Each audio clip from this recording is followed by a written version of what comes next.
कि आज working day था, बिल्कुल हम लोगों का भी ऑफिस था, लेकिन छुट्टी करके स्पेशली यहाँ आए हैं और सबसे पहले तकरीबन पहुँच गए हैं। उसकी वजह सिर्फ ये है कि इंटरनेशनल क्रिकेट पाकिस्तान में वापस आ रही है। मैं पहले मिस कर चुका हूँ वो इवेंट्स, काफ़ी मौका नहीं मिल सका, बट नाउ इट्स टाइम। बहुत खुश हूँ कि बांग्लादेश वाले आए हैं और मैं चाहती हूँ कि हम उनको सपोर्ट करें ताकि हम अच्छे होस्ट बने और वो क्योंकि हमारे मेहमान हैं तो वो वेलकम फील करें, क्योंकि वो आते वक्त हेजिटेट कर रहे थे।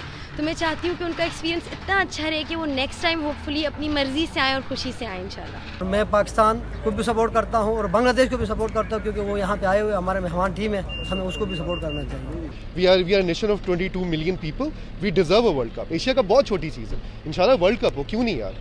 बहुत खुशी हुई है देख के कि इंटरनेशनल क्रिकेट वापस आ रहा है और इंशाल्लाह अगले महीने PSL भी है तो और भी इंटरनेशनल प्लेयर्स पाकिस्तान आएंगे।